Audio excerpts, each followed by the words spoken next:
Sir काल जो काही वेळेला जर बघितलं तर पोलिसांनी पत्रकारांना धक्काबुक्की केली आणि अरे काय म्हणाल? पत्रकार आणि पत्रकारिता हा आपला डेमोक्रेसीच्या, आपली लोकशाहीच्या त्यांना चौथा स्तंभ मानला जाते.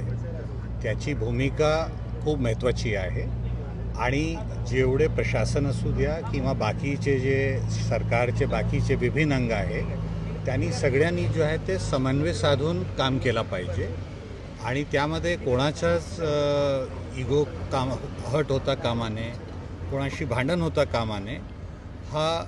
म्हणजे अशा प्रकारची घटना कशाला घडते आणि हे अवॉइडेबल घटना आहे आणि याच्यासाठी आपण जो आहे मी सगळे पत्रकारांना ते आश्वस्त करतो की जर कोणी दोषी आढळून आला तर आपण जो आहे उचित कारवाई करू आणि तशा पण जो आहे आपण सगळ्यांना सल्ला देऊ की आपण ते समन्वयामध्ये काम केलं पाहिजे. सर, ते दत्तात्रय पाटील नावाचे जे API आहेत, ASI आहेत, त्यांच्याकडून हे कृत्य झालेलं आहे. तुम्ही गांभीर्याने घेणार का याला? ते आम्ही नक्की गांभीर्याने घेणार आहे आणि जसं मी सांगितलंय आपण जेवढी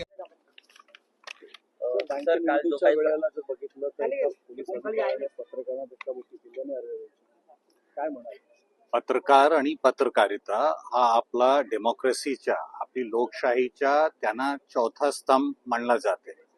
त्याची भूमिका खूप महत्त्वाची आहे आणि जेवढे प्रशासन असू द्या किंवा बाकीचे जे सरकारचे बाकीचे विभिन्न अंग आहे त्यांनी सगळ्यांनी जो आहे ते समन्वय साधून काम केला पाहिजे आणि त्यामध्ये कोणाचाच इगो हट होता कामा नये, कोणाशी भांडण होता कामा नये.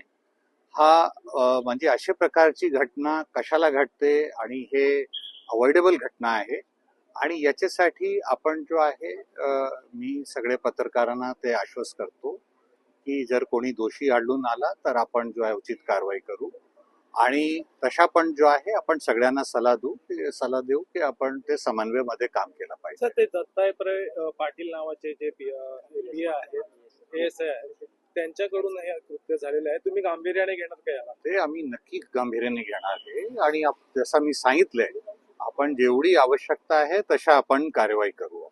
Thank you sir.